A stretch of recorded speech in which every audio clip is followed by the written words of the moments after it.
Hi guys, this is Keely from Chronically Keely. I'm back with another video about what we will be doing this coming week, but with my fourth grader. I meant to mention in the last video, but I'll say it here, and also this applies for my seventh graders school week as well.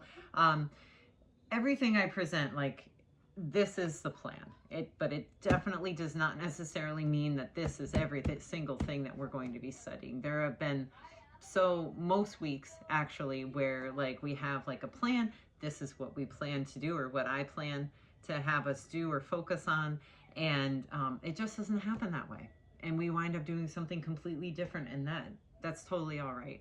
But I do like to go into the week with a plan, and then I've learned, this has taken me years and I'm still not the best at it, but I've learned to just let it go after that. If it's not working, if something isn't, there's no time, or someone's having an off day, it's okay just to not do it, to not do the thing. So with that said, I will show you what we've got here. This is for my fourth grader. This year, this book is beaten up. This was my daughter's. She read it from fourth grade through sixth grade, which is the Age of Fable. This is Greek mythology. I was going to say an introduction, but my son read Heroes last year, and that was the introduction. This is definitely a book where I'm reading it to him. This is not something where he, at this point, is going to want to sit down and be like, wow, great read, Mom. This is good choice. So it's a lot of, at this age, and even with my daughter last year in sixth, it's a lot of reading what's happening, like maybe reading a paragraph or so, and then just explaining it to him or seeing what he got from it to see if he understands. We do, in some ways, follow the Charlotte Mason approach. And so narration is a big part of what we do, but this is, to me, for both of my kids, it's definitely a more difficult book to grasp. So I will come in and just give a little translation. This is what's going on, and then at the end they'll tell me what they got from it as well. So Age of Fable is on the list. Secret of the Woods, actually, this goes very well with what I was just saying. This book, what I was saying with if we don't finish, we don't finish. This book was actually assigned to my son for third grade, and we read it, but we didn't get through all of it. We've already read a good chunk. We still have this much left to do, and before we take on the other science books that were planned for this year, the nature side of things, I just felt like, let's finish reading this. It's a pretty cool book. What we often will do is, it's about a guy in the woods, and he goes through his different experiences with very specific animals. Right now we're doing the red squirrel. And so we read about the red squirrel, and then we go and we'll watch videos about the red squirrel and just really encompass it. And we've done that with every single one in here. So yeah, this has been a good read for us. The next thing up that also is from last year, we follow Ambleside Online's curriculum, and I will say the first year we did it back, that was in 2020, the 2020-2021 school year. I was learning a lot still as a homeschooler, and I really wanted to make sure we did exactly what the schedule was. And they had it reading 2 and 3 chapters a week, which is great if that's where you're at with your child.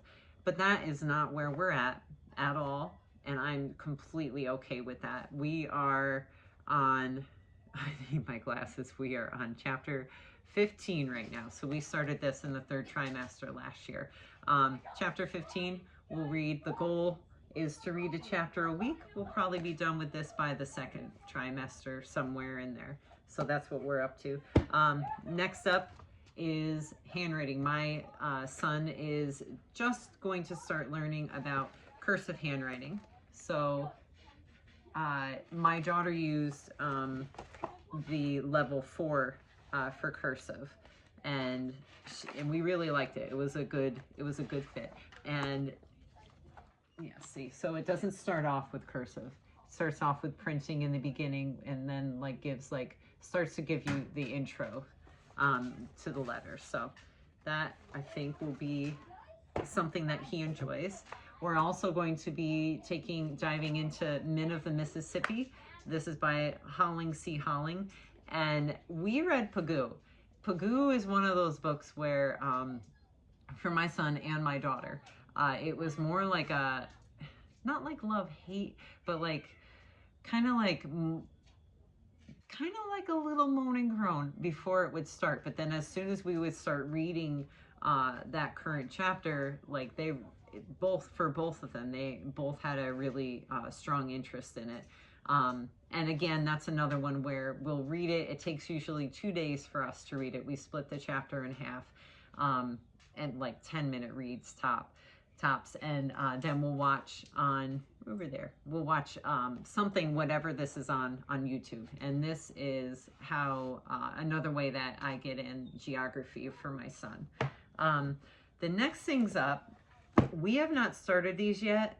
This is more on the history angle. We're already doing history like with the group, but Ambleside has like a very specific history spine. We've done things a lot differently. We've largely taken that spine out, put in the story of the world instead, which really made a big difference for us. But then there are some books in Ambleside that I wind up really liking and having an interest in, and thinking that it would be good for my kids to read. So like we have like a dabble of history things.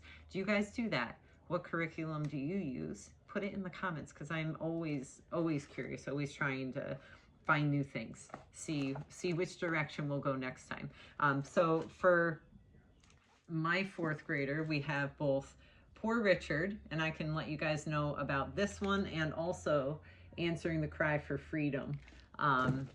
This one is stories of African Americans in the American Revolution. So that should be, I think that'll be good. I really feel it's so important to dive deep into just difficult topics. And to me, you know, the whole area of slavery and, you know, the history, I guess the dark history, right? Not, I guess, definitely the dark history of our country. I think it's important to know. And so I think this will be good read. I will let you know about this and about this. Finally, for math, we are doing The Good and the Beautiful. It is Math 3. That is the level that fits my son the best. I think instead of trying to push and keep up with like what supposed, you know, Math 4 would be, I'm just paying attention to where he's at, where he's learning at his pace, he's enjoying it. So we'll continue working with Math 3. This is very new for us. We never did The Good and the Beautiful for math, but I'm really liking it. He seems to be as well. And I also found this at the library. Who doesn't want to take a day off of the math book, right? And do some math games. I have not done it yet, but it comes with like little tokens and the dice, and there's games inside. So it's got a few. I'm gonna say, I'm just taking a look. There's maybe like 10 or so that are in here. So that, as far as books and everything goes for my son, that is it. In addition to that, we do work on reciting. He does do poetry, and he's currently reading Hilda Conkling, which is a 10-year-old, no, a 4-year-old. She was 4, and her mother wrote down the things that her daughter was saying, and so there's a series of poems. I can't seem to find in the library. How do you not find this in the library? The Legend of Sleepy Hollow. I don't understand, but we can't seem to get it, but I want us to read that before Halloween. And yeah, that about sums it for my son and all he's got. It does seem like a lot all at once. We are not doing all of these books every single day. Math is every day. But the other things get scattered throughout. Math and Children of the New Forest. But the rest of the stuff gets scattered about. And again, like I said, if we do it, we do it. If we don't, then, you know, our lives go on. And as long as like we're doing something that's enriching and fulfilling my kids. I think that's what's most important. So there you have it, and stay tuned for what my 7th grader will be doing with her week, and let me know if you have any questions. Be sure to like, comment, subscribe, all that good stuff. And you can also follow me on my Instagram channel, which is chronically.keely. So we'll see you guys soon. Thank you.